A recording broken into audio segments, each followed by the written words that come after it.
కృష్ణకు కార్యక్రమాలు అయిపోయాక ఎంతో సంతోషంగా ఉంది. ఆ రోజు విశ్రాంతి తీసుకుందామని మర్నాడు వెళ్ళటానికి నిశ్చయించుకున్నాడు. అందరూ రెడ్ ఫోర్ట్ చూడటానికి వెళ్ళారు. వెడుతూ కృష్ణ కూడా వచ్చాడు. ఒరేయ్ ఆనంద్, అందరూ రెడీ, నువ్వేమిటా ఇంకా పడక వేశావు? ఏమోరా, జ్వరంగా ఉన్నది, తలనొప్పిగా కూడా ఉంది, నువ్వు వెళ్ళిరా. నాకైతే తల మీద నుండి పెద్ద భారం దింపినట్టుంది. కంగ్రాచులేషన్స్, అన్ని ప్రోగ్రాంలోనూ మ్యూజిక్ హైలైట్ అయి కూర్చుంది. నేను అనుకోలేదురా, భలే పాడింది కదూ. సంగీతం నేర్చుకుంటున్న మమ్మల్ని చిత్తు చేసింది. ఆ అమ్మాయిలో నిబిడీకృతమైన కళ అభివృద్ధి చేసుకోవటానికి అవకాశం లేదు. వస్తాను, అవసరం అనుకుంటే పక్క గదిలో కవిత ఉంది, పిలువు. ఆమె ఢిల్లీ చూడదా? ఆ అమ్మాయి దగ్గర 10 రూపాయలు కూడా ఉండి ఉండవు. బస్సు ఛార్జీలు మేమే పెడతామంటే అంగీకరిస్తున్నారు. చాలా అభిమానధనురాలు. అలాంటిది నేను అవసరమైతే పిలిస్తే వస్తుందా? అలాంటిది ఏమీ లేదు. తన చేత నేను సాయం చెయ్యాలనుకుంటుంది. కృష్ణ వెళ్ళిపోయాడు. ఆనంద్కు మ్యూజికల్ నైట్ కళ్ళ ముందు మెదిలింది. ఆ రోజు తను, నిరుపమ ఎంత సన్నిహితంగా చలాకీగా పాడారు. ఆనాటి వేషధారణ ఏ సినీ నటులకు తీసిపోదు. అందరూ తను, నిరుపమ పాడినప్పుడు ఆహా ఈలలు వేశారు. కానీ కవిత పాడినప్పుడు పరవశించినట్టు నిశ్శబ్దంగా కూర్చోలేదు. ప్రశాంతంగా మద్ర స్థాయి నుండి తారాస్థాయికి వెళ్ళింది. అందరూ మంత్రముగ్ధుల్లా కూర్చుండిపోయారు. ఆ అమ్మాయి కట్టింది నారాయణపేట పాత బట్టలు చీర. భుజాల మీదుగా నిండుగా కప్పుకుంది. ఎంత గంభీరత! ఆ గంభీరతలు ఎంత స్నిగ్ధత! ఆమె పాట ఆగిపోగానే జనం ఒక్కసారి జైతన్యవంతులైనట్లు చప్పట్ల వర్షం కురిపించారు. వన్స్ మోర్ నినాదాలకి హాలు ప్రతిధ్వనించింది. ఉలకలేదు, పలకలేదు. అది చిరునవ్వుతో బొమ్మలా నించుంది. కృష్ణ పాడమని చెయ్యి ఊపితే మళ్ళీ పాడింది. అందుకే ఏ కళైనా జన్మతః రావాలి. సంగీతం నేర్చుకుంటే వేరు, పుట్టుకతో అప్పిన విద్య వేరు. ఆ తర్వాత కవితతో కలిసి పాడిన తనకు ఆ గౌరవం లభించింది. ఆమె ఢిల్లీ తెలుగు అసోసియేషన్ వాళ్ళు ఇచ్చిన మెమెంటో కూడా తీసుకోలేదు. తలనొప్పి చాకుతో ఎక్కడో కూర్చుంది. కృష్ణ తిరిగి బస్సుకు వచ్చేటప్పుడు అడిగాడు, మీరు వేదిక మీదకి రాకపోవటానికి ఆహుతులకి నిరాశ కలిగింది కవిత గారు. నా పరిధి ఏమిటో నాకు తెలుసు కృష్ణ గారు. మరోసారి మీ అందరి చేత నా అంతస్తు ఇక్కడ ఎత్తి చూపించుకోవాలని లేదు. మీలాగా కళా ఆరాధకులని కానీ. ఆ మాట అటు ఆనంద్ వంక కోరగా చూచింది. చిత్రం, ఆ అమ్మాయి అంటే చిరాకు కలగటం లేదు. ఏమిటో తనకు అర్థం కావటం లేదు. లేచాక తన ప్రవర్తన బాధ కలిగితే క్షమించమని అడగాలనుకున్నాను, కానీ లేవలేకపోయాను. అలాగే మరో గంట పడుకునేసరికి జ్వరం తీవ్ర రూపం దాల్చింది. తామున్న హాస్టల్ గేట్ దాటి ఫర్లాంగ్ పోతే గాని కొట్లు లేవు. లేచాడు. కాళ్ళు తడబడుతున్నాయి. బయటికి వచ్చాడు. అవతలి గది గుమ్మం ముందు నిల్చుంది కవిత. ఏమైందండి, మీరు రెడ్ ఫోర్ట్ చూడటానికి వెళ్ళలేదా? ఆశ్చర్యంగా అడిగాడు. జ్వరం అన్నాడు నోరు ఎండుకుపోతుంటే. అంత జ్వరంలో మిమ్మల్ని ఒంటరిగా ఎలా వదిలాడు కృష్ణ? కంగారు వచ్చి చెయ్యి ముట్టుకుని చూచింది. మై గాడ్, 104 డిగ్రీలైనా ఉంటుంది. ఆ చెయ్యి అలాగే పట్టుకొని వచ్చి అక్కడున్న పడకల్లో పడుకోపెట్టింది. నేను మాత్రం తెస్తాను ఉండండి. ఒంటరిగా బజారు వెళ్ళి రాగలరా? నా దగ్గర ఉందండి. నీళ్లు పడక ఏదైనా వస్తే అని ఆమె వెళ్ళిపోయింది. 5 నిమిషాల తర్వాత మాత్ర ఇచ్చి టీ తాగించింది. అబ్బా విపరీతంగా మూలుగుతున్నాడు. తలనొప్పా? ఒక తలనొప్పి కాదండి, ఒళ్ళంతా నొప్పులే అంటూ ఇటూ పొర్లాడు. మరి కాసేపట్లో కవిత తన కాళ్ళను చేతులను ఒత్తుతున్న స్పృహ కోల్పోయాడు.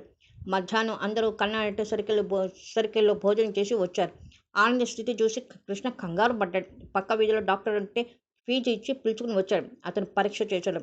మసూచి రావచ్చు, కదల్చకండి ఏవో రాసిచ్చాడు. అందరూ తుపాకీ దెబ్బకు పక్షుల్లా లేచి బయటకు వచ్చారు. ఒక్క కవిత నిరాకారంగా కూర్చుంది. కృష్ణకు మతిపోయింది. కవిత గారు, ఒక్క 5 నిమిషాలు కూర్చుంటారా? నేను వెళ్ళి వాళ్ళ నాన్నగారిని ఫోన్ చేసి వస్తాను. అలాగే, నేను వెళ్ళండి. అతను వెళ్ళాడు. 5 గంటలైనా రాలేదు. మిగిలిన వారు జంతర్మంతర్ ఏవో చూస్తామంటూ బయటే వెళ్ళిపోయారు. పదండరా, అంటువ్యాధి అనుకోవడం కవిత వినకపోలేదు. నిరుపమ అయితే అటు వచ్చి తొంగి చూడలేదు. ఈలోగా ఆనంద్ 2 సార్లు వాంతి చేసుకున్నాడు. వాంతి కాగానే జ్వరం కాస్త తగ్గినట్లు అనిపించింది. మళ్ళీ ఎక్కింది. ఆమెకు అతని మూలుగుతో విలువ ఉంటుంటే కడుపులో చెయ్యి పెట్టి దేవినట్టయింది. నుదురు ఒత్తుతూ కూర్చుంది. శేషుకు పరిచర్యలు చేయటం ఆమెకు అలవాటే. నీరసంగా రాత్రి వచ్చాడు కృష్ణ. ఏమన్నారు వాళ్ళ నాన్నగారు? వస్తున్నారా? చావు వచ్చింది. అతని భార్య చెల్లెరు గారు ఊరికెళ్ళట. మరెలాగా అన్నది. మళ్ళీ బుద్ధి ఉంటే ఇలాంటి నెత్తిని వేసుకోవద్దు. దగ్గరలో నర్సింగ్ హోంలో ఉంది, చేర్పిస్తారు.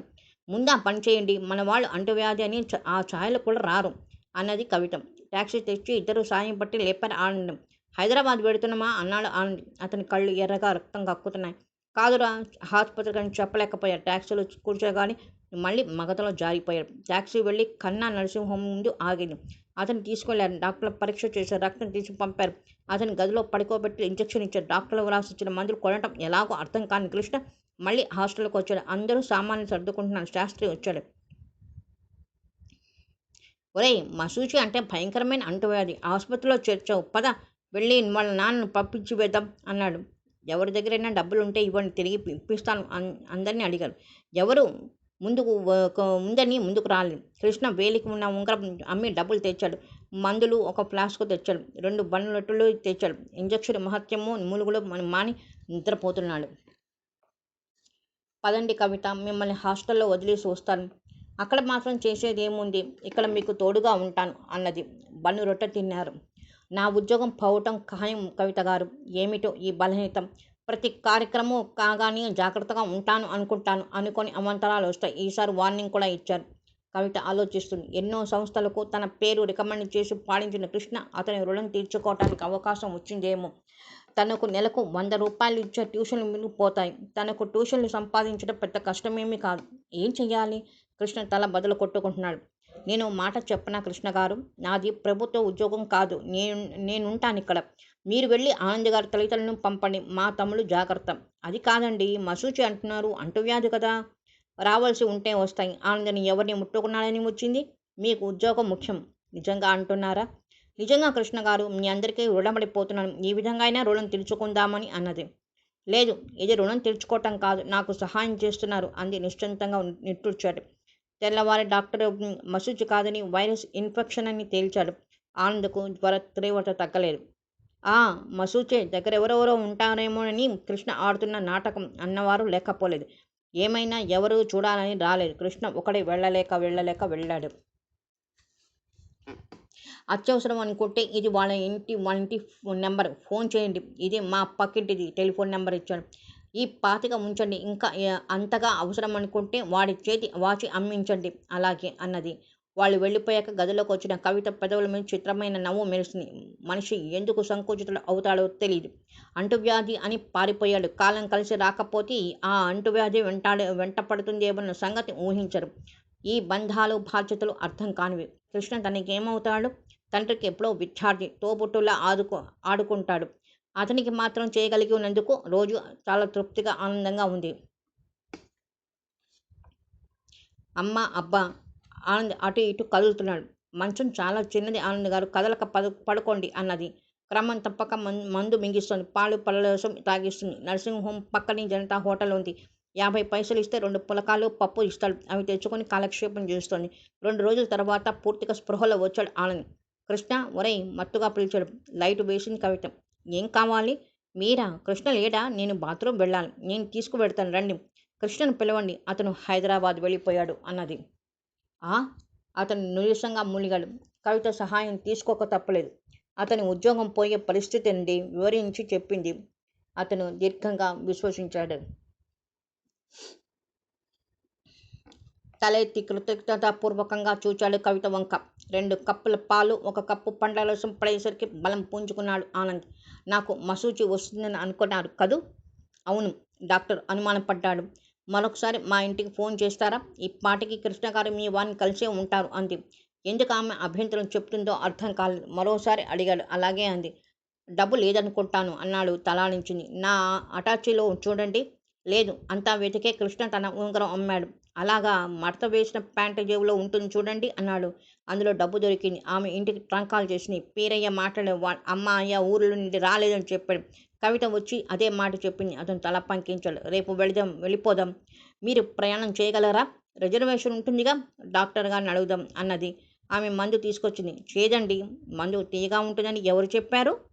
అతను గడగడ తాగేశాడు. ఆమె పాలు తెచ్చింది. దయచేసి పాలు తాగమని బలవంతం చెయ్యకండి. పోనీ టీ తాగుతారా? ఏదో ఒకటి ఇవ్వండి అన్నాడు విసుగ్గా. అప్పుడు అతన్ని చూస్తుంటే శేషు గుర్తుకు వచ్చి నవ్వుకుంది. పద్యం కనిపెట్టిన వాడి పీకల నలుమాలి అనేవాడు. అదే అతనికి గుర్తుకొచ్చి నవ్వుకుంది. నా అవతారం చూస్తుంటే నవ్వులాటగా ఉందా? కాదండి, మా శేషు గుర్తుకొచ్చాడు. వాడికి ఎప్పుడు పచ్చం తిండే పెట్టాలి. శేషు అంటే మా తమ్ముళ్ళండి అన్నది. డాక్టర్ వచ్చాడు. Good morning Mrs Anand. ఓ, ఇతను లేచి కూర్చున్నాడా? గుడ్. తన ధోరణిలో మాట్లాడుతూ చేపట్టుకుని చూచాడు, నాలుగు చూచాడు. చాలా బాగుంది. మీ మిసెస్కు చాలా పేషెన్స్. మీ మూలుగులు, గొడవ, వాంతులు చూసి స్పెషల్ నర్సు అవసరం ఉంటుందనుకున్నాను. ఆమె ఎఫిషియెంట్ హిందీలో చెప్పుకోబోతున్నాడు. డాక్టర్ వారసులట్టుగా అన్నాడు చూచాడు. మీకు ఇష్టం లేకపోయినా నిజం అంతే. అఫ్కోర్స్ భార్యాభర్తలు అలా ఉండాలి. అతను ఏం తింటానన్నా పెట్టమ్మా, మీరు వెళ్ళాలంటే రేపు వెడుదురు కానీ డాక్టర్ సాబు గీబు కూర్చునయ్యార్. వరం నువ్వు పిలిచినా రాదు. వచ్చినంత హడావిడిగా వెళ్ళిపోయాడు. దూరంగా నిలిచిన కవిత ముఖం చూడలేకపోయాడు. ఆమె ముఖం ఎర్రగా కందిపోయింది. ఆనందకు ఆమెను పిలవాలంటే ఏమిటోగా ఉంది. డాక్టర్ గారితో మనం ఎందుకు వచ్చామో చెప్పలేదా? ఇప్పుడు మీరు చెప్పింది వినిపించుకున్నారా? ఆయన ధోరణి ఆయనదే, కానీ ఎవరి మాట వినడు. సారీ అన్నాడు గిల్టీగా. మీరేం పొరపాటు చేశారు? పరిస్థితులు అలా వచ్చాయి అన్నది. ఆ రాత్రంతా అతన్ని కదలకుండా ఉంచడానికి చేసిన ప్రయత్నం గుర్తుకు తెచ్చుకుంటూ నర్సు సాయంతో బట్టలు మార్చవలసి వచ్చేది. కాళ్ళు చేతులు అలా తల ఒత్తుతూ కూర్చుంది ఆమె. ఆమె గంట చూచింది. మందుకు టైం అయిందని మందు మాత్రం ఇచ్చింది. మాత్రలు వాంతులు అవుతుంటే మ్యానికల్ జెల్ ఇస్తుంది. మళ్ళీ మందా? ఈ మందు చేదుగా లేదండి. అతను సీసా అందుకుని గడగడ మొత్తం తాగేశాడు. అయ్యయ్యో 2 చెంచాలు చాలు. ఆమె సీసా లాక్కుంది. నాకు విసిగేస్తుంది. గంటకోసారి మందు, అరగంట కోసం మాత్రం. బై గాడ్ అన్నాడు. మీకంటే మా శేషు నయం. మందు క్రమంగా తాగితే జ్వరం రోగం తగ్గుతుందని నమ్ముతాడు. అతను ఏమనలేదు. తనకు ఇంత జ్వరం ఎప్పుడు రాలేదు. చిన్నప్పుడు వస్తే మీనాక్షి తను కూడా దగ్గరుండి సేవ చేయలేదు. తండ్రి రాజమ్మ చూచేవారు. ముందు అంతా తాగేసరికి వాంతి అయ్యేది. ఆమె ఎలాంటి అసహ్యత లేకుండా ఎత్తివేసింది. వెళ్ళి నర్సు చెప్పింది. ఆవిడ వాంతి అయిందని, ఏం కాదని చెప్పింది. మర్నాడు ఇద్దరు బయలుదేరారు. భర్త రిజర్వ్ అయింది. వచ్చేటప్పుడు అందరితో కలిసి వచ్చారు. ఇప్పుడు ఇద్దరుగా వెళ్ళాలంటే ఏదోగా ఉంది. అతను ఏదీ సర్దుకోలేదు. తను సర్దుతుంటే అందరూ ఏమనుకుంటారు? తను ఆనంద్ లాంటి వాడిని ఊహల్లో కూడా తన వాడిగా ఊహించలేదు. ఆనంద్ ఆప్యాయంగా మాట్లాడినా దాని వెనుక జాలి ఉంటుందని తెలుసు. 2 రోజుల ప్రయాణంలో అతను అడిగినప్పుడు నీళ్లు, పాలు, పండ్లు మందులు ఇవ్వటం తప్పితే ఎక్కువగా పరిచయం పెంచుకోలేదు. ఈ అమ్మాయి అపస్మారక స్థితిలో సేవ ఎలా చేసిందో అర్థం కాలేదు. ఆవిడ పుస్తకం పట్టుకుని కూర్చుంటే అతను పరమ బోరుగా ఉంది. మనుషులు స్పృహలో లేనప్పుడు మాత్రమే సహాయపడాలని రూలుందా? అబ్బే, అలాంటిదేమీ లేదే అన్నది పుస్తకం పక్కన పెడుతూ. మీరు చదువుతుంటే నాకేం తోస్తుంది? మరి ఏం చేద్దామంటారు? మీకు పుస్తకం ఇవ్వనా? కదిలే బండిలో చదివే అలవాటు నాకు లేదు అన్నాడు. మరెలా? కబుర్లు చెప్పండి. ఏం కబుర్లు చెప్పమంటారు? మీరు పుస్తకం చదువుతున్నారు. దానిలో ఏముందో చెప్పండి. ఎవరో మానసికంగా కురిగిపోతున్న రచయిత వ్రాసాడు. సంసారం అంటే ఒక నరకమంట. భార్యాభర్తలు కలిసి ఉంటామనుకుంటే ఆత్మవంచనట. ఎందుకు? అదే అర్థం కావట్లేదు. మా అమ్మ నాన్నని చూశాను. వాళ్ళ బ్రతుకుపై, తీపి పిల్లలపై ప్రేమతోనే బ్రతికారు. అందని ద్రాక్ష పుల్లన అన్న సామెత ఉంది కదా. బహుశా అతనికి ఆ సుఖం అంది ఉండకపోయి ఉంటుంది. అతని కుదుపులకు కళ్ళు మూశాడు. 2 రాత్రులు బండిలో కలిపి మన్నాడు ఉదయం దిగారు. కవిత టాక్సీ మాట్లాడింది. ఇద్దరు జాగ్రత్తగా ఇల్లు చేరారు. అంత క్రితమే ఇంట్లోకి వచ్చిన రంగనాథరావు గారు అందరిపై చిందులు వేసడం. ఏం జ్వరం? ఎప్పుడు వస్తాడని కనుక్కోలేదా? అప్పుడే కవిత జాగ్రత్తగా నడిపించుకుని ఇంట్లోకి తీసుకొచ్చింది. పెరిగిన గడ్డంతో తరిగిపోయిన ముఖం, వర్చస్సుతో పీక్కుపోయిన కళ్ళతో ఊసలు కొడుకుని చూచి రంగనాథరావు గారు అదిరిపోయాడు. నందు, ఏమిట్రా ఇది? జ్వరం నాన్న. ఈవిడ గారు లేకపోతే అక్కడే అయిపోయేది నా పని అన్నాడు సోఫాలో కూర్చుంటూ. కవిత మళ్ళీ బయటకు వచ్చి అతడి సామాన్లు తెచ్చింది. క్లుప్తంగా జరిగింది విన్నవారు కవిత వంక కృతజ్ఞతాపూర్వకంగా చూచారు. ఊరికే ప్రయాణాలు మంచివా? నీకు తెలీదు. ఎవరు చెబితే వినవు. మీనాక్షి రుసరుసలాడింది. మరి నాకు సెలవా? నమస్కరించింది కవిత. ఉండండి, టీ తీసుకుని పోదురు గాని ఆనంద్. మరి ఎప్పుడైనా తీసుకుంటానండి. మా తమ్ముడిని ఇన్ని రోజులు విడిచి ఉండలేదు. ఇదిగో అమ్మాయి. రంగనాథరావు గారు పరిస్థితి తీసి 100 రూపాయలు ఇవ్వబోయాడు. క్షమించండి బాబుగారు, నాతో పాడారు. తోటి గాయకులని, తోటి మనిషిగా ఏదో చేశాను. మీరు 100 రూపాయలు ఇవ్వగల ఐశ్వర్యవంతులని ఇస్తారని ఊహించి చేయలేదు. వస్తాను. ఎర్రబడిన ముఖంతో చరచర బయటకు వచ్చేసింది కవిత. కవిత అన్న ఆనంద పిలుపు టాక్సీ రొదలలో కలిసిపోయాయి. కవితకు ఎందుకో కన్నీరు ఆగలేదు. మనిషికి విలువ డబ్బు మట్టేనా?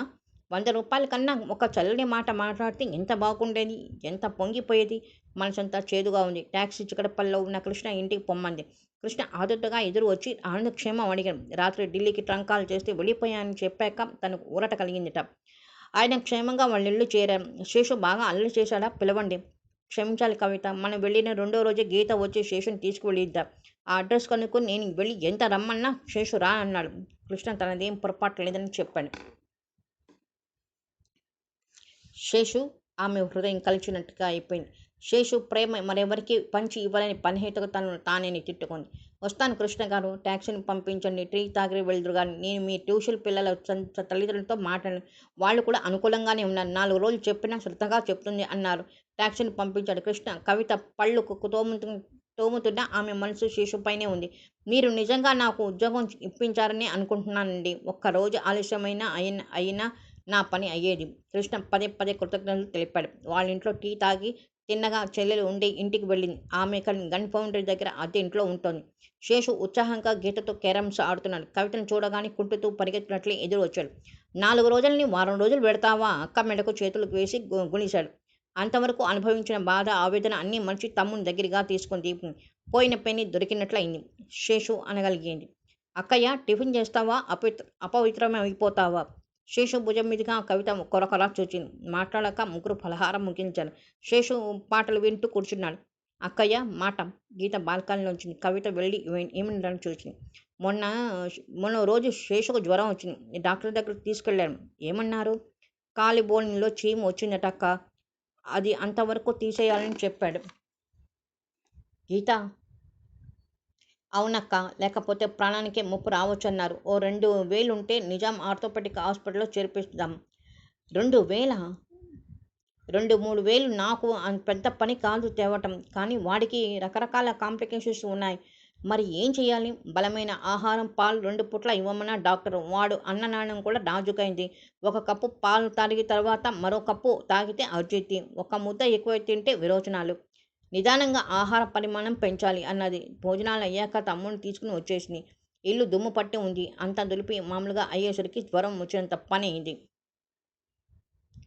కృష్ణ వచ్చి ఇచ్చిన ఇన్విటేషన్ చూసుకుంది. Rajarao memorial college building fund కోసం ఆనంద శాస్త్రీయ సంగీత కచేరీ పెట్టారు. ఈ 10 రూపాయల వారు శాస్త్రీయ సంగీతం ఏం వింటారు? 100 రూపాయల టికెట్ పెట్టిన వారే వింటారన్న సిద్ధాంతం ఉందా? కృష్ణ అడిగారు. అవునండి. కాస్త బోరైనా పెద్దవారు ఓర్చుకుంటారు. 5 కొనిచ్చేవారు శాస్త్రీయ సంగీతం ఏమాత్రం లాగినా గొడవ చేస్తారు అన్నది. మీరు ఇంకా మారలేదు కవిత. ప్రేక్షకుల అభిరుచి మారింది. కళలకు ప్రాముఖ్యం ఉందని గ్రహిస్తున్నారు. శాస్త్రీయ సంగీతం, నాట్యం నచ్చుతాయి అన్నాడు కవిత ఏదో అపరాధం చేసినట్లు తలాడిస్తూ. కృష్ణ గారు, ప్రోగ్రాంలు ఇవ్వడానికి వెళ్ళినప్పుడు చూస్తాను కూడా, ప్రజల రియాక్షన్ గమనిస్తాను. మొన్న రోజున కృష్ణలీలా తరంగిణి ముగిసే వరకు 25 సార్లు చప్పట్లు కొట్టారు. సరే చూద్దాం, మీరు వస్తారుగా. కృష్ణ హడావుడిగా వెళ్ళిపోయాడు. ఆనంద్, కమలాబాయి ఇద్దరు హిందుస్థానీ కర్ణాటక సంగీతాలు సమర్పిస్తున్నారు. వెళ్ళాలని నిర్ణయించుకుంది. తరచుగా వేదికి పడక వేస్తున్న తమ్ముడిని చూచి బాధపడటం సహజమైపోయింది. ఆ వాతావరణం నుండి కాసేపు దూరంగా వెళ్ళాలని ఉంది. సంగీత సాధనలో ఆలపించడంలో తృప్తి ఉంది. ఏదో లోకాలకు వెడుతున్నట్టు ఉంది. కాసేపు బాహ్య ప్రపంచంతో సంబంధం కోల్పోతుంది. ఆ మైమరుపు కోసమే కార్యక్రమాలకు వెడుతుంది. ఆ రోజు వెళ్ళింది. ఆడిటోరియం కిటకిటలాడిపోయింది. ఆనంద్ కారు దిగాడు. హలో కవిత గారు, బాగున్నారా? మీ ఆరోగ్యం ఎలా ఉంది? అతను పక్క నవ్వాడు. అర్థం కానట్టు చూసింది ఆమె. ఎన్నాళ్ళకో కుశల ప్రశ్న వేశారు? కృష్ణగారిని అడుగుతూనే ఉన్నానండి. మీకు తెలుసు, పని కట్టుకుని పరామర్శ రావటం అంత మంచిది కాదని. ఏమో, అదే కాక నాకు దొరికే సమయం చాలా తక్కువ. శేషుకు తరచుగా జ్వరం వస్తుంది. సారీ. కృష్ణ హడావుడిగా వచ్చాడు. వచ్చారా కవిత గారు? మొన్న ఏమన్నారు? శాస్త్రీయ సంగీతం అంటే 5 రూపాయల టికెట్లు, 10 రూపాయల టికెట్లు పోవని కౌంటర్ చేలు అయ్యి 1000 రూపాయలు గర్వంగా తల ఎగురవేశాడు. అవి సంగీత ప్రియులు కొన్నవి కాదండి. సినిమా తారల చిత్రగారు ముఖ్యమైన అతిథిగా వస్తున్నారు. ఆవిడ ఫ్యాన్స్ కొన్నారు. విషయం ఏమిటనని అడిగి తెలుసుకున్నాడు ఆనంద్. అతని ముఖంలో రంగులు మారాయి. మీరంతా చౌకబారు పాటలను లలిత సంగీతం అంటూ పాడుతూ జనాన్ని పాడు చేస్తున్నారు. శాస్త్రీయ సంగీతం అంటే అభిరుచి లేక కాదండి, మనం జనం అలవాటు పడలేదని చెప్తున్నాడు కంగారుగా అన్నాడు కవిత. మీరేమి చెప్పినా మీ గాలిపాటలు గొప్పవని అనుకుంటే పొరపాటు. ఆనంద్ గారు, నా భావం మీరు అర్థం చేసుకోలేదు. శాస్త్రీయ సంగీతం, నాట్యాలను ఆదరించేవారు కొందరే. అలాగే కళాఖండాలు అనుకున్న సినిమాలు వారం రోజులు కూడా ఆడటం లేదు. చౌకబారు సినిమాలు, గంతులున్న సినిమాలు బ్రహ్మాండంగా ఆడుతున్నాయి. మీరు ఎన్నైనా చెప్పండి, కళను చులకన చేస్తే మాత్రం ఊరుకోను. మీరు కళ వృత్తిగా స్వీకరించారు. నేను కళ కోసమే, మనో వికాసానికి అంటాను. అది నేను అంగీకరిస్తాను. కళ కోసమే అనుకుంటే కొన్ని పరిస్థితుల్లో కళాకారులు బ్రతకడం దుర్లభం అంటాను కవిత. అంది కవిత. ఈనాడు మా శాస్త్రీయ సంగీతం సభను అదరగొట్టి మీతో మాట్లాడతాం. కార్యకర్తలు పిలిచారు. అతను లోపలికి వెళ్ళిపోయాడు. ఆడిటోరియంలో ఒక్క సీటు కూడా ఖాళీ లేదు. అందుకే వేదిక వేసిన కుర్చీలో కూర్చుంది. అలాగే చాలామంది కూర్చున్నారు. ప్రార్థన సంగీత కళాకారులు ఇద్దరు పాడారు. ఆ తర్వాత కమలాబాయి కనకాంబరి రాగం ఆలపించింది. జనం అటు ఇటు కదలటం, కబుర్లు చెప్పుకోవటం ప్రారంభించారు. ఆమె 20 నిమిషాలు పాడింది. ఆమె పాట ఆపగానే ఒకసారి ఎటు తిరిగిన జనం చప్పట్లు కొట్టారు. ఆనంద్ అసావేరి ఎత్తాడు. అతని కీర్తన ప్రారంభించగానే వెనక నుండి అరుపులు ప్రారంభమయ్యాడు. చిత్ర వేదిక మీద పిలవరా కొందరు అరిచారు. అరే, ఒక మంచి పాట పాడరా నాయనా అంటూ మా ప్రాణాలు తోడక మరో 5 నిమిషాల్లో వేదిక మీద పాడేవారి దారి అయింది. జనందే. అలాగే కార్యక్రమం కొనసాగితే రాళ్ళు రప్పలు పడే ప్రమాదం ఉంది. ఆ కలకలం పోలీసులు కూడా ఆపలేరని తెలుసు. అందుకే అసహాయంగా చూచారు. చిత్రగారిని వేదిక మీద పిలవండి, ఎవరో సలహా ఇచ్చాడు. ఆమెను పిలిచారు. క్షమించండి, ఈ కలకలం తగ్గితే కానీ వేదికపై రాను ఖచ్చితంగా చెప్పింది. ఏది కాదండి, మీ వల్ల కాకపోతే కారు తెప్పించండి, హైదరాబాద్ వస్తే చాలు, చీఫ్ గెస్ట్గా రండి, చింత చెట్టులా నిలబడండి అంటూ ప్రాణాలు తీస్తారు అంటూ చికాకు చూసింది. అందరూ అయోమయంగా చూస్తున్నారు. ఆనంద్ పాట ఆపి గందరగోళం గమనించాడు. చట్టుకుని లేచి ఆర్కెస్ట్రా వాడితో ఏదో చెప్పి లోపలికి వెళ్ళాడు. తోచినట్టు చూసిన కవితను రెక్కపట్టుకుని లాక్కొచ్చాడు. ఏమిటిది? ప్లీజ్ కవిత గారు, ఈ మాపుని కంట్రోల్ చేయటం మీ ఒక్కరి వల్లే అవుతుంది. వీణలోని తీగలోని పాడండి, నేను వాళ్ళతో చెప్పాను. స్టేజ్ మీదకి తెచ్చి రెక్క వదిలాడు. కవితకు ఎటూ తోచలేదు. ప్లీజ్ ఆనంద్ అభ్యర్థించాడు. కమలాబాయి రుసరుసలాడుతుంది. కవిత ఆర్కెస్ట్రా వంక చూసి వారిచ్చిన ట్యూన్కి అనుగుణంగా పాట అందుకుంది. పాట సగం వరకు వచ్చేసరికి అల్లరి ఆగిపోయింది. నిశ్శబ్దంగా కూర్చున్న పాట అయిపోయింది. ప్రశంసాపూర్వకంగా చప్పట్లతో హాలు ప్రతిధ్వనించింది.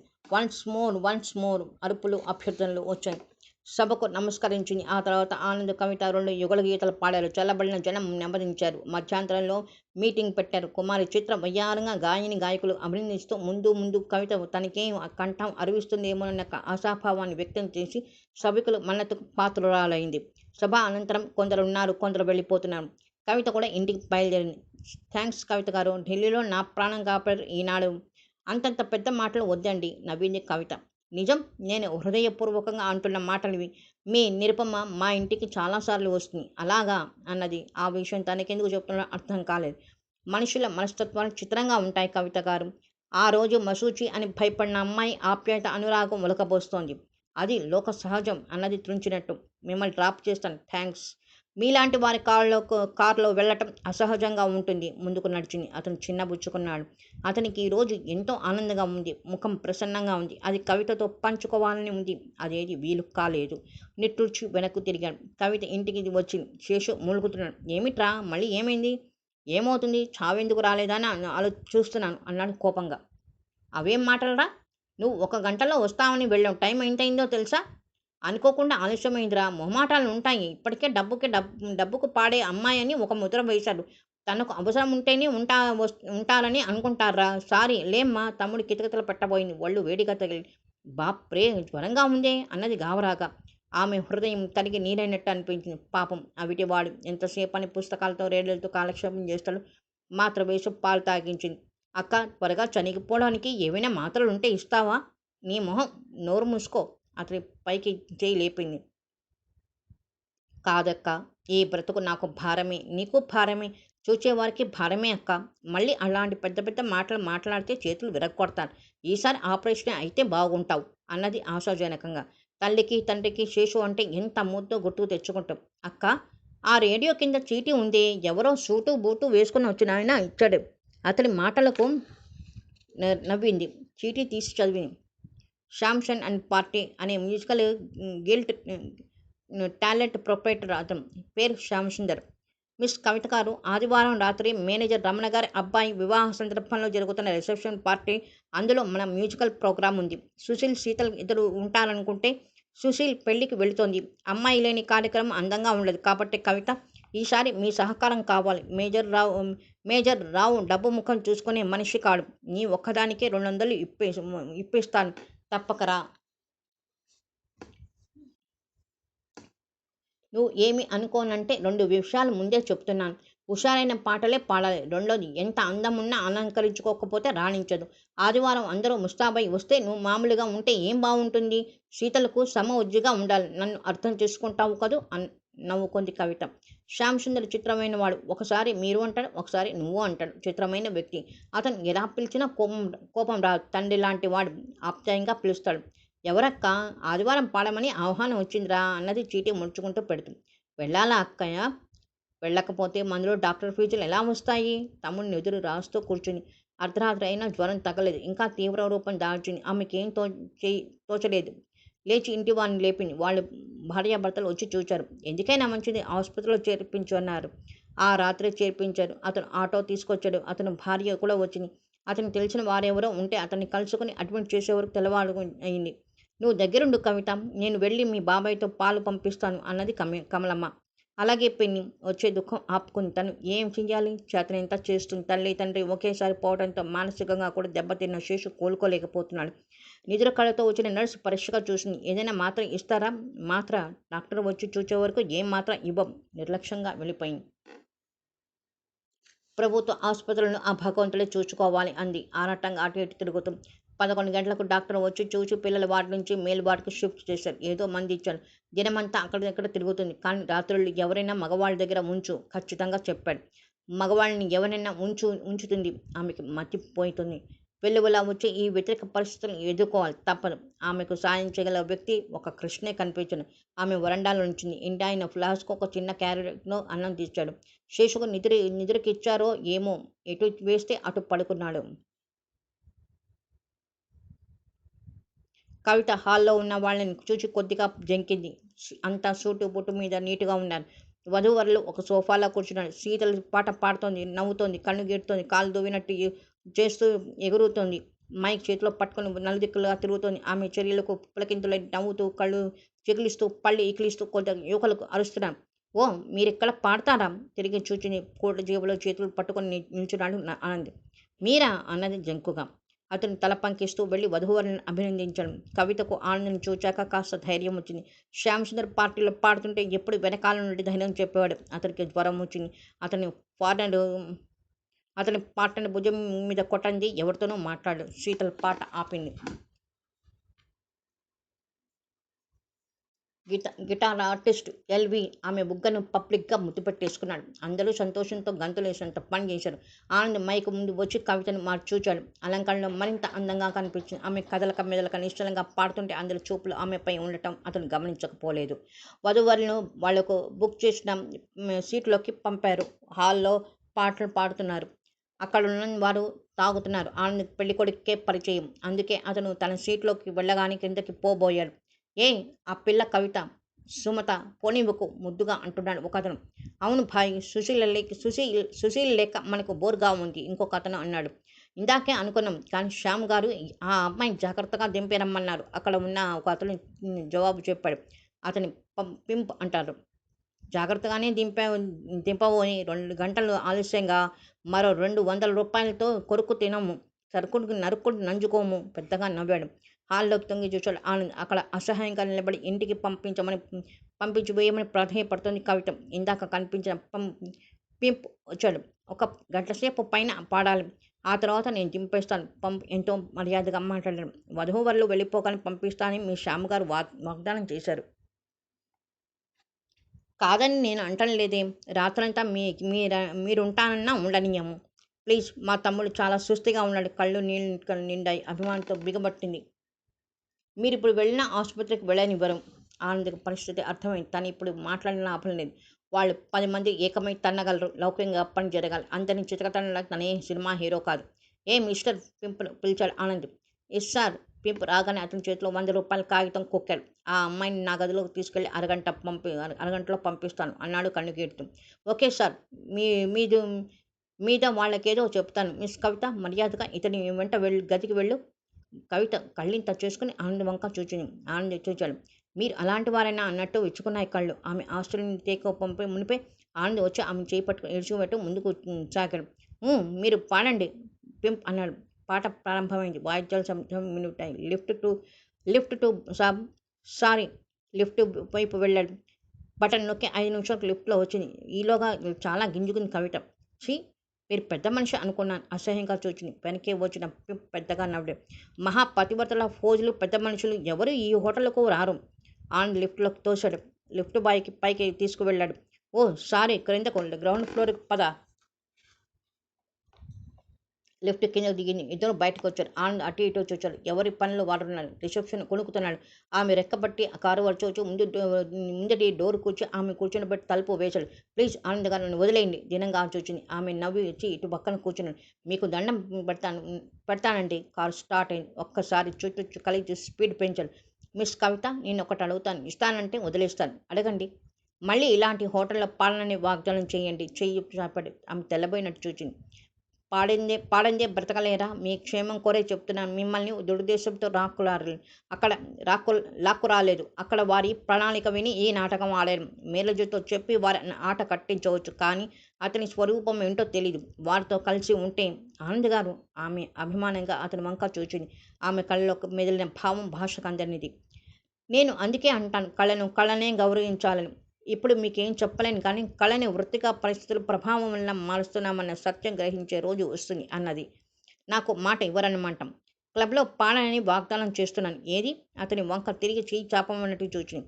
ఒక చేతితో స్టీరింగ్ కంట్రోల్ చేస్తూ రెండో చెయ్యి ముందుకు చాపాడు. అతని చేతి కళ్ళు అద్దుకుని తన చెయ్యి వదిలివేసింది. ఈ రోజు నుండి ఎంత డబ్బు ఇచ్చినా క్లబ్లో పాడను అన్నది. అతను చేయి లాక్కోలేదు. ఆమె వదిలిపెట్టలేదు. కవిత, ఒక్కొక్కసారి ఆలోచిస్తాను, ఢిల్లీలో నువ్వు లేకపోతే ఏమైపోయేవాడినని. ఏం కారు, ఒకరు ఉండేవారు. ఎవరు ఉండేవారు కాదు. ఆ పరిస్థితుల్లో నీకు చాలా రుణపడి ఉన్నాను. ఈ రోజుతో ఆ రుణం తీరిపోయిందిలేండి అన్నది. నిజంగా అంటున్నారా ఆ మాట? కవితకు ప్రమాదం తప్పిందన్న సంతోషం, ఆనంద్ పక్కనుంటే ఏదో అనిర్వచనమైన ఆనందం కలుగుతున్నాయి. అప్రయత్నంగా ఎన్నోసార్లు అతని తాకింది. అతని శరీరం అంతా తుడిచింది. ఆ మధురానుభూతి మర్చిపోగలదా? ఢిల్లీలో అతని సేవలో ఏదో పోగొట్టుకున్నానని అందరూ అనుకుంటున్నారు. 2-3 కార్యక్రమాల్లో పాడే అవకాశం పోగొట్టుకుంది. కానీ పొందింది చాలా ఎక్కువ. అది మర్చిపోగలదా? ఆలోచన తన్మయత్వం వివసురాలను చేసింది. తన చేతిలో ఉన్న అతని చేతిని పెదవులతో తాకింది. కవిత, స్నేహానికి అభిమానికి కొన్ని హద్దులు ఉంచాను. ఆ హద్దులు దాటింది మొదట మీరే అన్నారు కొంటెగా. అతని చెయ్యి వదిలేసింది. ఆ మాట వినట్టే బయటకు చూచింది. మా ఇల్లు దాటిపోతున్నారు అన్నది కంగారుగా. కాదు, అంతవరకు వెళ్ళి తీసుకొస్తాను. ఇక్కడ రివర్స్ చేయటం కష్టం అన్నాడు. అతను కారు ఇంటి ముందు ఆపాడు. కవిత దిగి అతనికి నమస్కరించింది. గబగబా లోపలికి వెళ్ళి తలుపులు మూసుకుని ఆయన తల పంకించి కారు పోనించాడు. అతని మనసు అంతా తేలికగా ఉంది. అతనికి సరిత గుర్తుకు వచ్చింది. వారం రోజుల క్రితం ఆ అమ్మాయి ఆనంద్ అంటే ఇష్టం లేదని చెప్పేసింది. అతనికి చాలా ఆఫర్స్ ఉన్నాయి అన్నది కసిగా. ఆ రోజు నిరుపమ వచ్చింది. ఆమెను ఆనంద్ కారులో తిరగటమే చాలా ఇష్టం. అతని మేడ చూడగానే పరవశించిపోతుంది. మరింత వయ్యారాలు పోతుంది. మీనాక్షిని చూచిపోదామని సరిత తల్లితో పాటు వచ్చింది. నిరుపమ ఆనంద్ గదిలో ఉంది. ఆమె ఆంధ్ర సారస్వత పరిస్థితిలో పాట పాడుతుంట. తనతో పాడమని ప్రతిమాలతోని. నాకు ఆ రోజు పని చాలా ఉంది. అది కాక బాధ్యతాయుతమైన ఉపాధ్యాయుల వృత్తిలో ఉన్నవాడిని. ఎక్కడ పడితే అక్కడ కార్యక్రమాల్లో పాల్గొనడం కుదరదు. ప్లీజ్ ఆనంద్, ఈసారి కార్యకర్తలకు చెప్తాను రవీంద్ర భారతిలో ఏర్పాటు చేయమని. ఒక్కసారి రమ్మన్నట్టుగా బుంగమూతి పెట్టి బతిమాలింది. చనువుగా వచ్చి అతని భుజంపై తలవాల్చింది. అప్పటి సరిత పైకి వచ్చింది. ఓ, నీ సంగీత సరస్వతి ఈవిడేనా? రోషంగా వెనుదిరిగింది. సరిత కంగారుగా పిలిచాడు. ఎవరామె? నిరుపమ అడిగింది. నాకు కాబోయే భార్య. ఐ సీ, అంతా నిశ్చయం అయిందన్నమాట. పళ్ళు పటపటా కొరుకుతూ వెళ్ళిపోయింది ఆమె. 5 నిమిషాల తర్వాత కిందకు వచ్చాడు. మీనాక్షి ఒక్కరితే ఉంది. సరిత ఏది పిన్ని? నువ్వు పైన ఆడపిల్లతో సరసమాడుతుంటే సరితే కాదు కదా, మరి ఆడపిల్ల సహించదు అన్నది కోపంగా. ఆమె సహించలేకపోయినా తనకేం నష్టం లేదనుకున్నాను. వాళ్ళు సరితకు వేరే సంబంధం చూస్తామని ఫోన్ చేశాక రంగనాథరావు గారు దాదాపు ఉన్మాదిలా మారిపోయాడు. తండ్రి కోపం చూచి హడలిపోయాడు. ఆ సాయంత్రం ఇంటి నుండి బయటికి వెళ్ళటమే ఉత్తమం అనుకుని కొద్దిపాటి స్నేహంతో ఆహ్వానించిన పార్టీకి బయలుదేరాడు. బయలుదేరటం చాలా మంచిదైనని పదే పదే అనుకున్నాడు. లేకపోతే కవిత ఏమైపోయేదో. కవిత వాలిపోయే కళ్ళు, వంగిపోయే తల మనుషుల్ని పిచ్చివారిని చేస్తుంది. అతను కారు గ్యారేజ్లో పెడుతూనే కవితని తలుచుకున్నాడు. నందు, ఈరోజు బయటికి వెళ్ళొద్దు. హనుమంతరావు వస్తానన్నారు రంగనాథరావు గారు చెప్పాడు. కవిత తమ్ముడు పోయి 4 రోజులవుతుంది. దాదాపు పిచ్చిదానిలా ఉన్న కవితను ఒకసారి పలకరించి రావాలనుకున్నాడు. హనుమంతరావు ఎందుకు వస్తున్నాడో తెలుసు. అతని కృష్ణా జిల్లాలో బంగారం పండే పొలం 60 ఎకరాలుంది. అతనికి 2 ఆడపిల్లలు. పెద్దమ్మాయికి వివాహమైంది. రెండో అమ్మాయి ఉంది. చెరో 20 ఎకరాల పొలం, 50,000 నగలు ఇస్తానన్నాడు. మిగిలిన 20 తదనంతరం చెరి సగం అన్నాడు. అతను రావటం, పెళ్లి సంప్రదింపులు సాగటం వదలటం బాగుండదు. నాన్న ఏమిటి అందు? నేను హనుమంతరావు గారి అమ్మాయిని వివాహం చేసుకోను. అతను ఉరుములు లేని పిడుగు పడినట్టుగా అనిపించింది. అవును నాన్న, నేను కవితని చేసుకుందామని అనుకున్నాను. కవిత? అతని ముఖం తెల్లబోయింది. నాతో పాటు ఢిల్లీకి వచ్చింది చూడండి, గుర్తు చేశాడు. నీకు మతిపోయిందా? ఒంటరిగాడవు.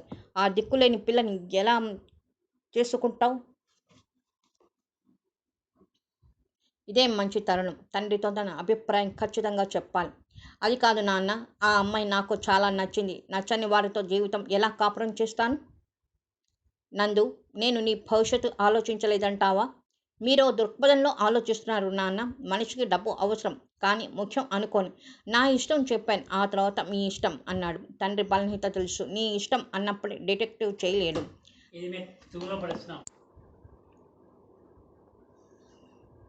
అతను మాట్లాడక హాల్లో పచారులు ప్రారంభించాడు. ఆనంద్ మెల్లిగా బయటికి వచ్చాడు. అతనికి తెలుసు తండ్రికి కోపం వస్తుంది. ఆ తర్వాత కొడుకు ఇష్ట ప్రకారమే నిర్ణయం చేస్తాడు. ఆనంద్ కవిత ఇంటికి కాస్త దూరంలో కారు పార్క్ చేసి ఇంట్లోకి వెళ్ళాడు. అతన్ని చూసి అక్కడ ఉన్న 2-3 అమ్మాయిలు తప్పుకున్నారు. కవిత మోకాళ్ళ మీద గడ్డం ఆంచి ఏడుస్తోంది. కవిత అన్న తల ఎత్తకుండా, చూడు, ఏడ్చేసి చనిపోయిన వారిని తిరిగి వచ్చే శక్తే ఉంటే ఎప్పుడో తెచ్చేవారం.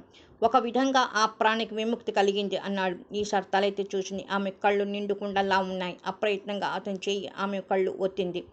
అమ్మా నాన్న వాడి బాధ్యత నాకు అప్పగించారు. నేను సరిగ్గా నిర్వహించలేకపోయాను అని మీరనుకుంటున్నారు. మీ అమ్మా నాన్న ఉన్నా అంతకంటే ఏం చేసేవారు? అలా అడగరా? ఆవిడకి పూర్తిగా మతిపోయింది. చనిపోవాలనుకుంటోంది. కృష్ణ వచ్చాడు. కళ్ళు తుడుచుకుంది కవిత. మీకు చాలా శ్రమ ఇస్తున్నాను. 2 పూటలా భోజనం తెస్తున్నారు. ఈ రోజు నుండి వంట చేసుకుంటాను అన్నది. నీకు వ్యాపకం కావాలంటే వంట చేసుకో, కానీ నాకేదో శ్రమ అని మాత్రం అనుకోకు కృష్ణ అన్నాడు. ఏమిటో ఈ అనుబంధాలు గొనుక్కుంది. ఆసుపత్రిలో శేషు పోయినప్పుడు కవితతో పాటు కృష్ణ ఉన్నాడు. అతను బంధువుల ఆదుకున్నాడు. విషయం తెలియగానే ఆనంద్ కూడా వచ్చాడు. ఇంటి వాళ్ళు కూడా తల్లి తండ్రి కంటే ఎక్కువగా ఆదుకున్నారు. మరి కాసేపు ఉండి ఆనంద్ ఇంటికి వచ్చేశాడు. ఇంట్లో గంభీరమైన నిశ్శబ్దం తాండవిస్తోంది. వారం రోజులు అలాగే గడిచాయి. అప్పుడప్పుడు అవసరమైతే మాట్లాడుకుంటున్నాడు, అంతే. ఆనంద్ కాలేజీ నుండి తిరిగి రాగానే టీ తాగి కవితను చూసి అక్కడి నుండి స్నేహితులను కలిసి ఇంటికి వచ్చేస్తున్నాడు. నందు, ఒక మాట. ఏమిటి నాన్న? వెళ్ళి అతని పక్కన కూర్చున్నాడు. కూర్చో, నీతో మాట్లాడాలి. చెప్పండి అన్నాడు. తను కూర్చున్నది గమనించింది కూడా. నాన్న కూర్చోమంటాడేమిటో అనుకుంటూ. చూడు నందు, నా అజాగ్రత్త వల్ల అయితేనేం, మీ పిన్ని ఖర్చుల వల్ల అయితేనేం మన దగ్గర రొక్కం అంటూ ఏమీ మిగలలేదు. ఇప్పుడు రొక్కం కావాలని ఎవరంటున్నారు నాన్న? కాదు బాబు, తండ్రిగా నా బాధ్యత నాకుంటుంది కదా. వాళ్ళ అమ్మాయిని చేసుకుంటానంటే కొంత డబ్బు తీసుకున్నాను. అది తిరిగి ఇచ్చేస్తాననుకో. మరి ఇంకేమిటి నాన్న? మనకంటూ పొలం, ఇల్లే మిగులుతాయి. అందుకని హనుమంతరావు గారి సంబంధం చూచాను. మనం సంపాదించుకోవాలి, కానీ ఒకరు ఇస్తే ఉంటుందా అన్న ధైర్యం నీకుంటే చాలు. అధైర్యపడాల్సిన అవసరం పనేముంది నాన్న? నేను ఉద్యోగం చేస్తున్నాను. కవిత కూడా కష్ట సుఖాలు తెలిసిన అమ్మాయి. మాకొచ్చేది సరిపోతుందని అనుకుంటున్నాను. ధైర్యం ఉంటే చాలు. అదే చెబుదామని పిలిచాను. నా పార్ట్నర్స్ రఘురామయ్య అన్న కొడుకును పెంచుకొని పెండ్లి చేస్తే వచ్చిన కోడలు మీరు ఆస్తిపరులని ఒకటే గొడవట. అలాంటి గొడవ ఏమీ లేదు నాన్న.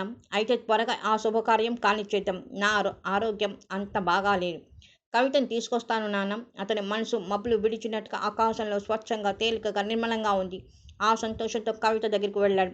ఆమె చాపపై కూర్చుని కూని రాగం తీస్తుంది. రాగానికి సాగినట్లు కళ్ళ నుండి నీళ్లు కారుతున్నాయి. స్మృతి వీడని నీడవు నీవు, నా హృదయలో మెదిలే వెదవు నీవు.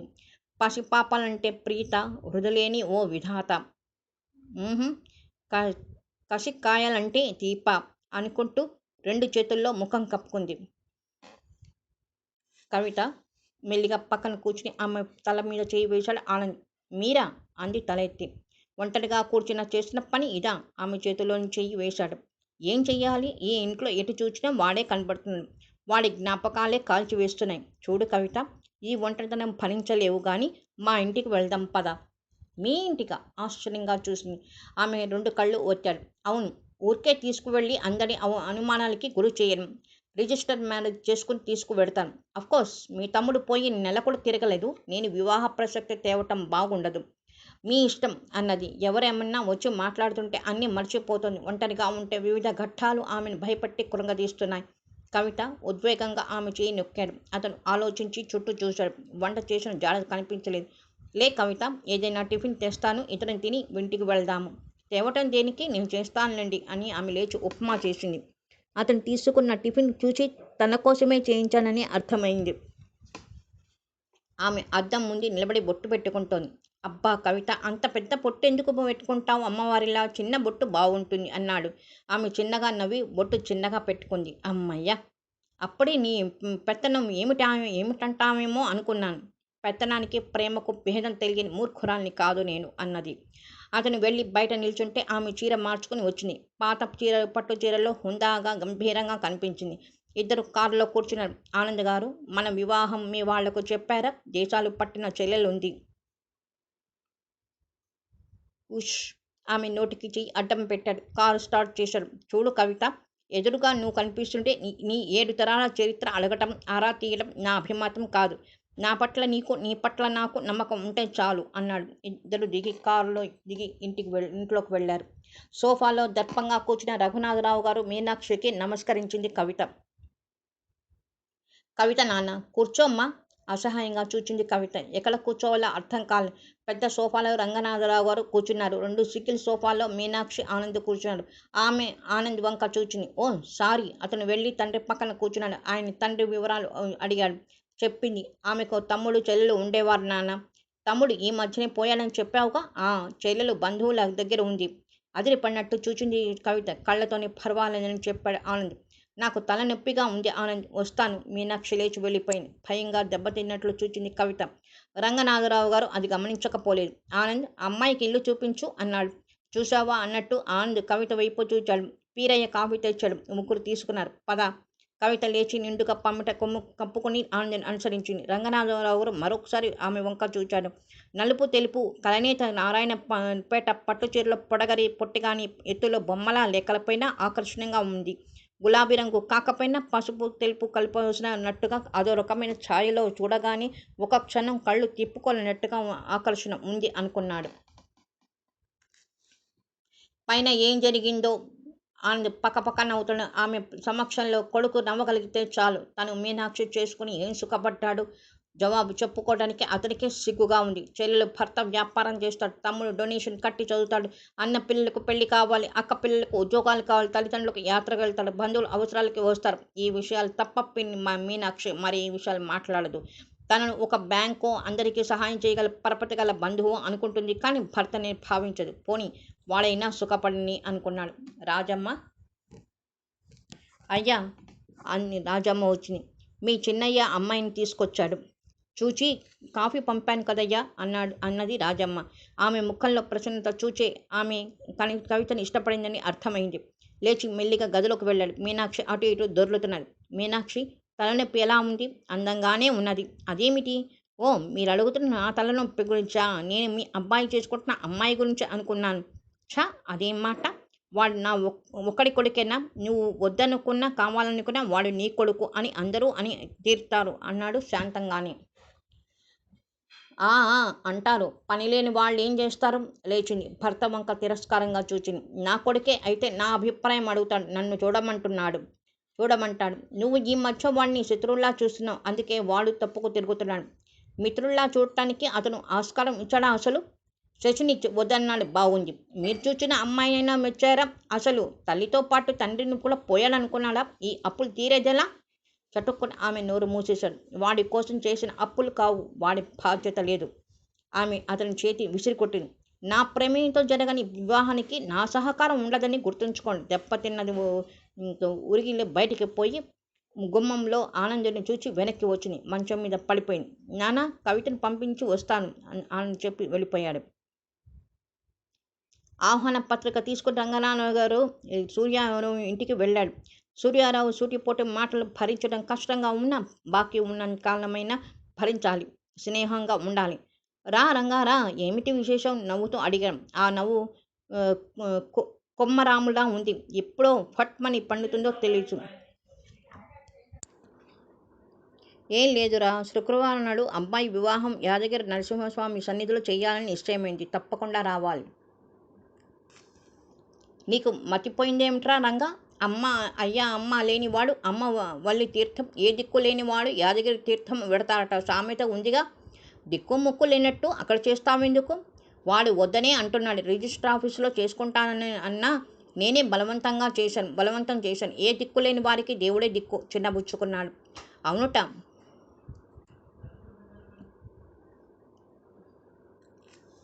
మీనాక్షమ్మ ఫోన్ చేసి ఒకటే బాధపడింది.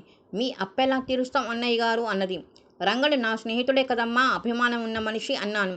రంగారావుకి ఆ క్షణంలో భూమి బద్దలై అందులోకి కూరుకుపోతే బాగుంటుంది అనిపించింది.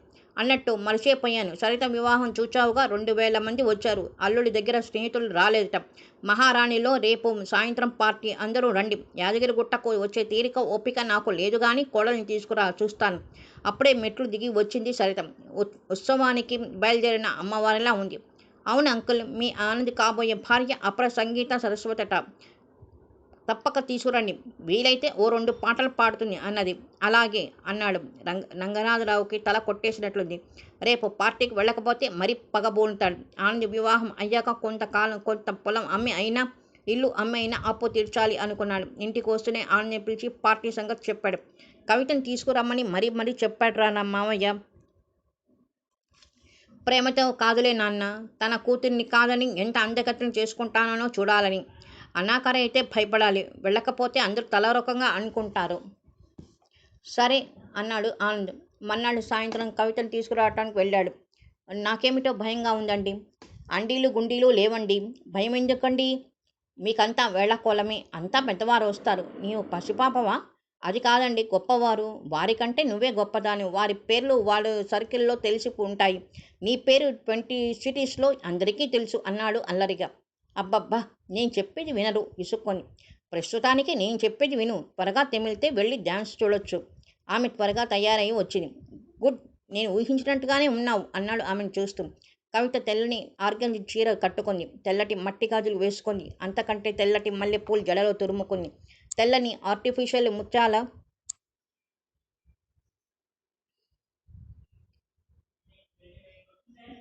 దండలతో, అంతకంటే తెల్లని పలువరుసతో తళుకుమన్నట్టుగా స్వచ్ఛత స్వచ్ఛత చిహ్నమైన శ్వేత సుందరిలా వచ్చింది. పదండి, ఆలస్యమైంది. అతను చెయ్యి చాచాడు. ఆ చేతిని పట్టుకుని ముందుకు నడిచింది. అతనికి మీనాక్షిపై చాలా కోపంగా ఉంది. రంగనాథరావు గారి కోడలికి 5 చీరలు కొన్నాడు. అవి మీనాక్షి తీసుకొని తన దగ్గర ఉంచేసుకుంది. తన బట్టలు కొనుక్కుంటూ తెల్ల చీర కొన్నాడు. కారు దగ్గరికి వచ్చిన అతను వదిలి అటు నుండి ఎక్కింది. స్టీరింగ్ ముందు కూర్చున్న ఆనంద్ వెళ్ళి ముడిచాడు. ఏమిటది? ఇంకా ఎన్ని రోజులు, ఎన్ని గంటలు నీకు దూరంగా ఉండాలా అని. మీరెలా మాట్లాడితే దిగిపోతాను అన్నది. అమ్మో, ఇప్పటికే ఆలస్యమైంది. అతను యాక్సిలేటర్ కసిగా నొక్కాడు. ఇద్దరు మహారాణి ముందు దిగి లోపలికి వచ్చారు. మందంగా ఉన్న దీపకాంతిలో కవిత శ్వేత సుందరిలా నడిచి వచ్చింది. అందరి కళ్ళు ఆమె పైకే మళ్ళాయి. ఆనంద్ గర్వంగా సరిత వంక చూచాడు. ఆమె కుంచుకుపోయింది. ఈర్ష్యగా కవితను చూచింది. కవిత వినయంగా అందరికీ నమస్కరించింది. కవిత, సూర్యారావు తండ్రి లాంటి వాడు, పాదాభివందనం చెయ్యమ్మా రంగనాథరావు అన్నాడు. ఆమె వినయంగా వంగి పాదాలు అంటింది. శీఘ్రమే సుపుత్ర ప్రాప్తిరస్తు సూర్యారావు ఆశీర్వదించాడు. వివాహం కాకుండానే అతని భార్య నవీన్. ఈ కాలమే అంతా మనలాగా మడికట్టుకుని పెంచుతారా? వెటకారంగా చేశాడు. రంగనాథరావు చేతిలో ఉన్న బీర్ సీప్తో పాటు కోపాన్ని దిగమింగాడు. కవిత, ఆనంద్ వెళ్ళి ఒక టేబుల్ ముందు కూర్చున్నాను. అక్కడికి సరిత వచ్చింది. వెంట ఆమె భర్త కూడా ఉన్నాడు. హలో ఆనంద్. కుమార్ అవుతూ తప్పిపోయిన భర్త వెకిలిగా నవ్వింది. హలో. అతను చేయి చేర్చాడు. ఆనంద్ చేయి కలిపాడు. నా would be Kavitha. Great singer. పార్టీలలో హోటల్లో పాడుతుంది. సరిత పూర్తి చేసింది. Glad to meet you Anand.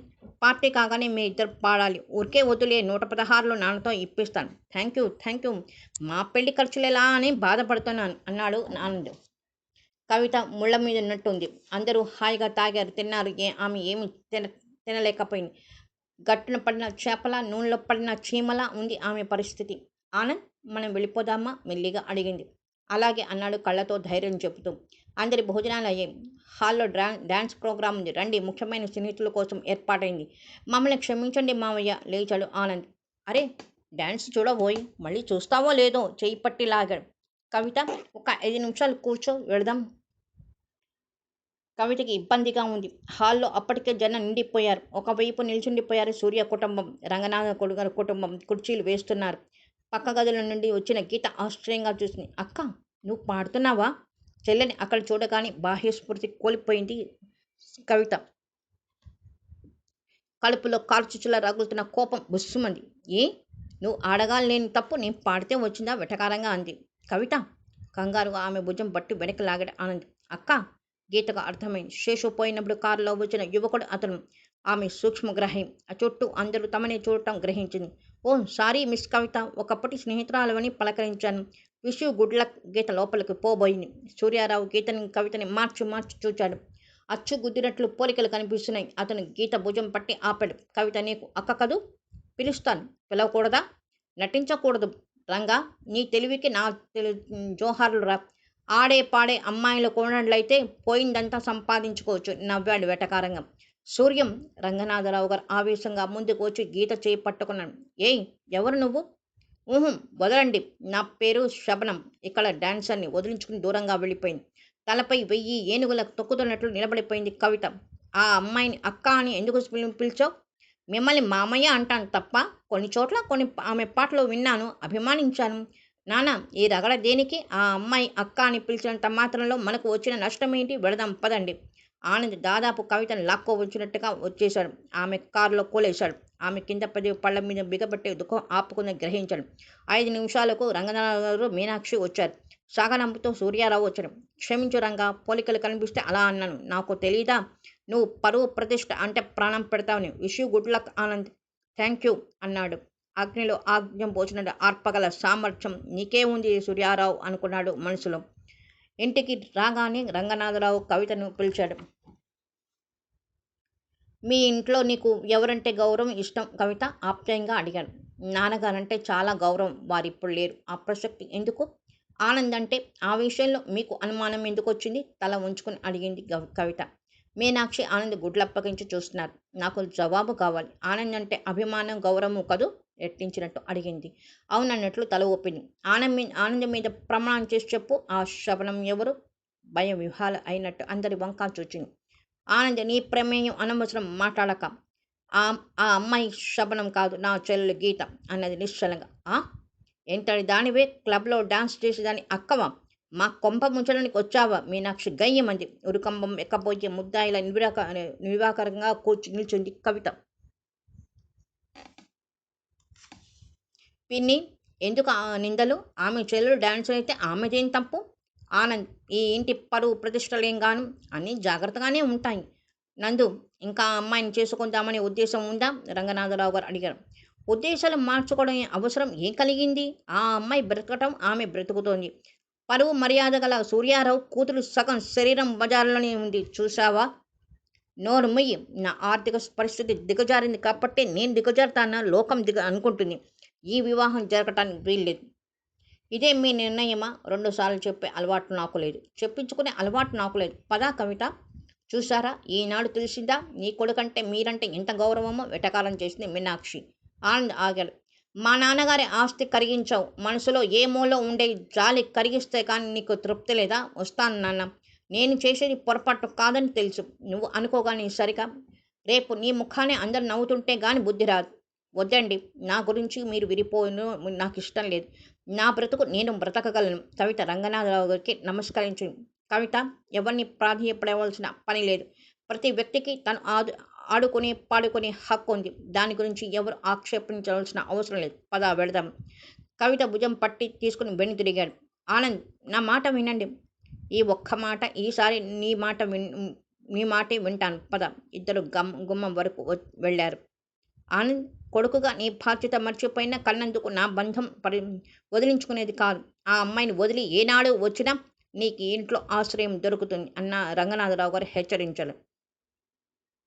ఆనందలో తిరిగి చూచాడు, కానీ జవాబు చెప్పలేదు.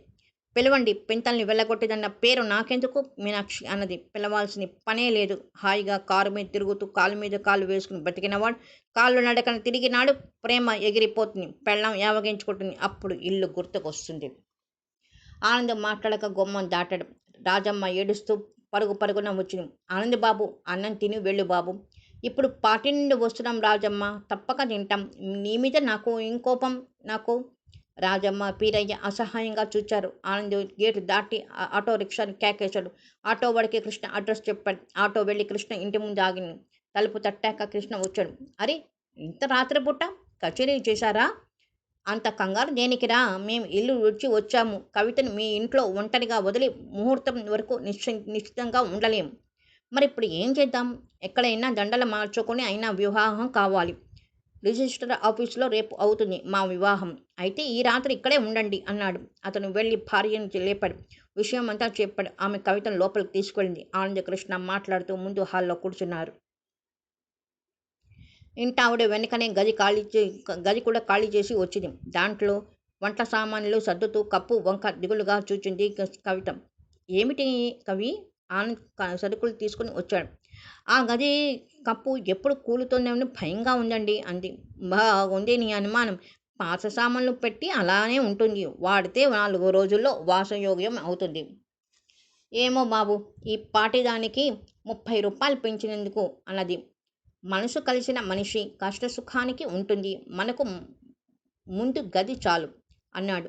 పదండి భోజనం చెదురుగాను. అతను కాళ్ళు కడుక్కొని వచ్చాడు. పీటక బదులు చిన్న బల్ల ఉంది. అక్కడ అన్నీ పెట్టి ఉన్నాయి. ఇదేమిటి? మీరు బల్ల మీద భోజనం చేస్తారు?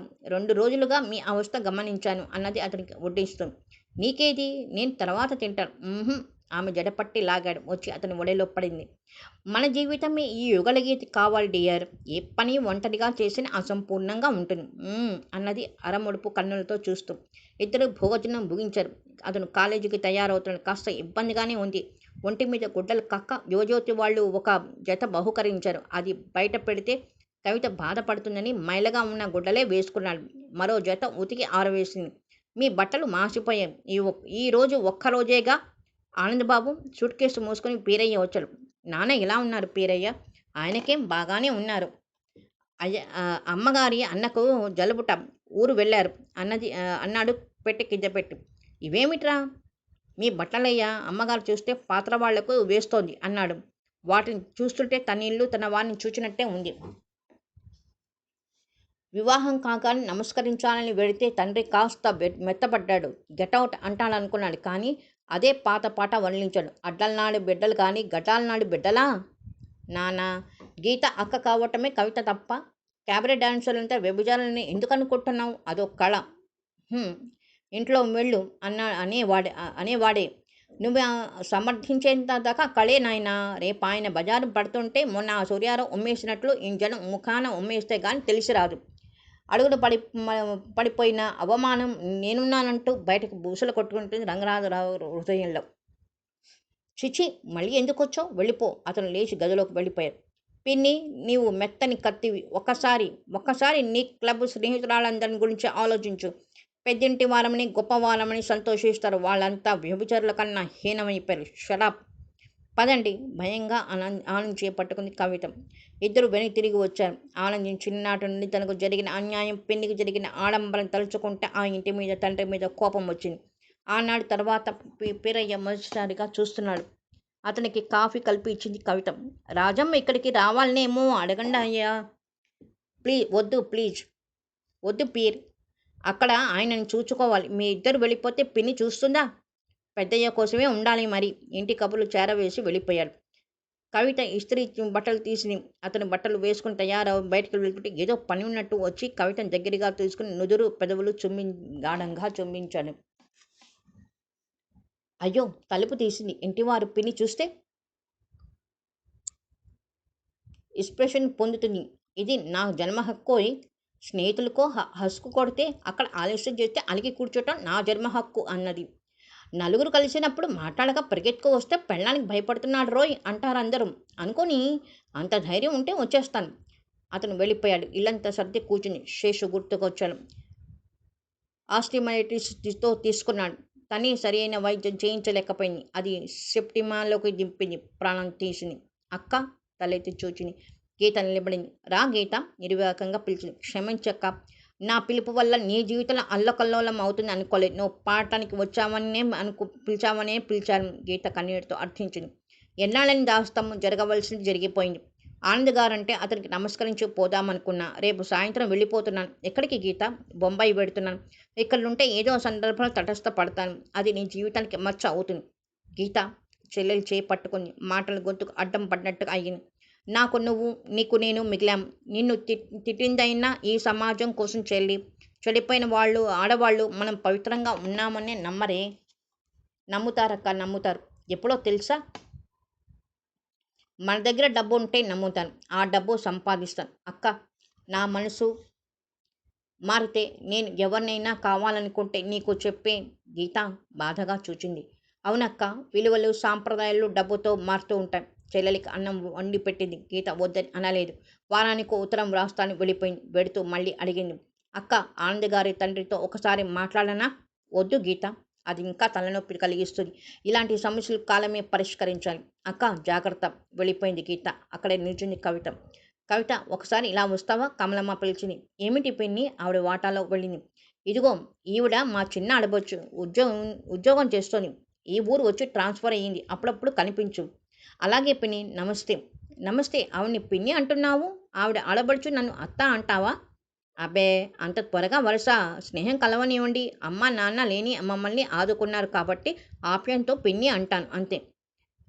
అదే, నేను చాలా చిన్నదాన్ని. అత్త అక్క అంటే ఎలాగో ఉంటుంది. ఏ డిపార్ట్మెంటు?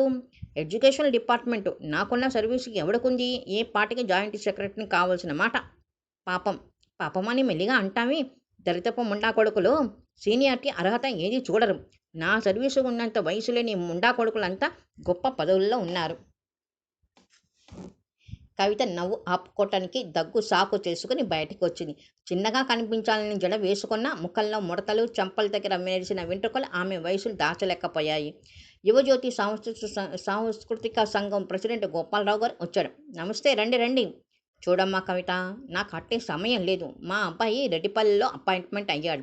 అక్కడ కల్చరల్ ఆర్గనైజేషన్ పెట్టాడు. మొదటి కార్యక్రమం నీ పాటలతో పెట్టాలని ఉంది. కవిత అండ్ పాట కచేరీ అంటాను. మ్యూజికల్ నైట్ అంటాము. నిజమే, నేనంటే ఇంట్లో ఉండేదాన్ని. ఆయనేమంటారో. ఆయన అంగీకరించాను. మా అబ్బాయి పెద్ద ఎత్తున చేస్తున్నాడు. పిఎస్ బాబు, సినీ తార చంద్ర, మ్యాట్ ఐడల్ మహేంద్ర వస్తున్నాడు. సరే, అలాగే కానివ్వండి అంది. శనివారం 4 గంటలకు అందరం ఒక 10 కార్లలో టూరిస్టు నుండి బయలుదేరి 5 వరకు చేరుకుంటాం అన్నాడు. మంచిది. మీరు ఎలైట్ కావాలని మా వాడి ఆకాంక్ష. 9 వాయిద్యాలు పెడుతున్నాడు. థ్యాంక్స్. అతను వెళ్ళిపోయాడు. సాయంత్రం వరకు బోరుగా గడిపింది. ఆమె మల్లెలు కోసి మాల కడుతోంది. ఆనంది వచ్చి అలసటగా చాప మీద పడుకున్నాను. ఆమె తొడపై తలపెట్టాడు. కాఫీ? నేనేం సాయిబాబా అనుకున్నారా? కూర్చున్న దగ్గర నుంచి వసూలు సాధించుకోవడానికి నా సగభాగానివి అన్నాడు. దూరంగా మంచం మీద ఉన్న 2 చేతులు మంచం మీద ఉన్న దిండు చేయి చాపి అందుకుని అతని తల కింద పెట్టింది. లేచి వెళ్ళి కాఫీ తెచ్చింది. గోపాలరావు గారు వచ్చారు. ఆ, మనకు చేంజ్గా ఉంటుందని, థ్రిల్లింగ్గా ఉంటుంది కూడా. ఈసారి నీ పాట నీ నోట పలకాలి చిలక. పడుకుందామా? నా మాట నీ నోట అనరాదు డియర్. కాఫీ సిప్ చేస్తూ నవ్వాడు. అతని దగ్గర కూర్చుని సంకోచిస్తూ. ఏమైనా చెప్పాలా కవి? తలాడించింది. సంకోచం దేనికి? గీత వచ్చింది. విషయమంతా చెప్పింది. సారీ డియర్, రేపు మనం వెళ్ళి కలుద్దాం. థ్యాంక్ యూ అన్నది అతని చేతి గిల్లుతూ. మై గాడ్, థ్యాంక్స్ ఇలా చెప్తే బాగుపడినట్టే అన్నాడు చేయిక రాసుకుంటూ. నాకు చాలా ఆనందంగా ఉందండి. గీతను క్షమిస్తారనుకోలేదు. తనేం తప్పు చేసింది లోకం దృష్టిలో? హలో. ఇద్దరు ఉలిక్కిపడి దూరంగా జరిగి కూర్చోడు. ఇంటావిడ ఆడబడుచు.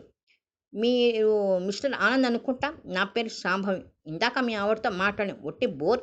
మీరు మగవారు, రాజకీయాలు మాట్లాడగలరు. ఓ ఐసీ, రండి కూర్చోండి. కుర్చీ జరిపాడు ఆనంద్. నేను ఎడ్యుకేషన్ డిపార్ట్మెంట్ యూడీసీని. బోడి ముండా కొడుకులు ప్రమోషన్ ఇవ్వలేదు. అలాగా? అంతేకాదు, ఉన్నతాభిరుచులు కలదాని మగాడిలాగే నిర్భయంగా బ్రతికాను. గుడ్. అందుకే మీతో స్నేహం చేయాలని వచ్చాను. ఆడవాళ్ళు ఏం మాట్లాడతారు గోంగూర వంకాయ అంటూ. నిజమే. మీకు రుద్ర భట్లు పొన్నయ్య గారు తెలుసా? తెలియదండి. గాంధీగారి శిష్యుడు. చాలా మంచివాడు. నేనంటే పడి చచ్చేవాడు. అలాగా, చచ్చిపోయాడా అని అడగబోయి నాలుగు కొరుక్కున్నాడు. అలా షికారుకు వెళ్దామా? పొన్నయ్య గారు ఏమయ్యారు? నేను వద్దంటే కొన్నాళ్ళు దేవదాసులా తిరిగాడు. ఆ తర్వాత దేశాలు పట్టాడు. షికారు. సారీ, ఓ స్నేహితుడు వస్తానన్నాడు. అయితే రేపు వెళదాం. ఆమె వెళ్ళిపోయింది. హమ్మయ్య. ఆనంద్ కవితని దగ్గర లాక్కున్నాడు. పానకంలో పుడక ఆమె పెదవులు అందుకోపోయాడు. ఆనంద్ కేక వినిపించగానే కవితను వదిలాడు. ఇంకెక్కడ ఆనందరా నాయనా, తదాస్తు దేవతలుంటారు. పెదవులు బిగబట్టి నవ్వింది కవిత. కృష్ణ వచ్చాడు. ఏమిట్రా? ఏమీ లేదు. మనం రెడ్డిపల్లి ప్రోగ్రాంని కరపత్రం తీసింది మరో లతా మంగేష్కర్, ఆమె జీవన సహోదరుడు ఆనంద్. కాడు కాడు, అభినవ కిషోర్ పార్టీ మ్యూజికల్ నైట్. ఓర్ని పోల్చుకోవటానికి కూడా తెలుగు వారు పనికిరారా? ఎంత దురదృష్టం రా! ఆనంద్ కరపత్రం పడేశాడు. ఎంత ధైర్యం! ఈ కరపత్రం చూస్తే లత పాడటం మానేస్తుంది. సంగీత సరస్వతి లత ఎక్కడా, నేనెక్కడా? కవిత అన్నది. మరేం భయపడకు. ఇప్పుడే ఒక సాహిత్య సమావేశం నుండి వస్తున్నాం. హరిదాసు పుస్తకం ఆవిష్కరిస్తూ మరో కాళిదాసు పుట్టాడు అన్నారు. ప్రాస కోసం ప్రాకులాటో లేక ఇతను పట్రాజో తెలియలేదు. తామన్న మాటకు విలువ ఉండాలని ఆలోచించరా? అది వాళ్ళ బ్రతుకులేవో బ్రతుకని. ఒక్క విషయం రా, అక్కడే కొద్ది దూరంలో మహిళా మండలి ఉంది. దాని వార్షికోత్సవం అంట. ఓ 5 నిమిషాల ముందు వెళ్దాం. ఒరేయ్, నేను రాజకీయ నాయకుడినా, సినిమా హీరోనా? నీ ముఖం చూచి గోపాలరావు కొడుకు అంగీకరించాను. అదే నోడితే ఇది ఓకే అనరా? కార్యకర్తలు వస్తే వారి బెడద భరించలేము. సరే, నీ ఇష్టం. కవిత మరోసారి కాఫీ తెచ్చింది. కృష్ణ వెళ్ళిపోయాడు. ఇందాక ఏమో అన్నావు? తదాస్తు దేవతలు ఉంటారు అన్నాను. అది కాదండి, అబద్ధాలు ఆడటం, అక్రమ సంపాదన అందరికీ పడవు. నాన్నగారు కూడా తప్పించుకుందామని ఏదైనా అబద్ధం ఆడితే అది నిజమై కూర్చున్నది. I see. అతను టవల్ తీసుకుని స్నానం చేసి వస్తుంటే బాత్రూంలో గుమ్మం అతని తలను ముద్దు పెట్టుకుంది. అబ్బా! ఏది? తలపై చేత్తో రాసింది. అతను అలాగే ఆమె హత్తుకున్నాడు. కవి, నీ చెయ్యి పడగానే నొప్పి మాయమైపోయిందే. ఇద్దరు అక్కడే చాలాసేపు తన్మయావస్థలో గడిపారు.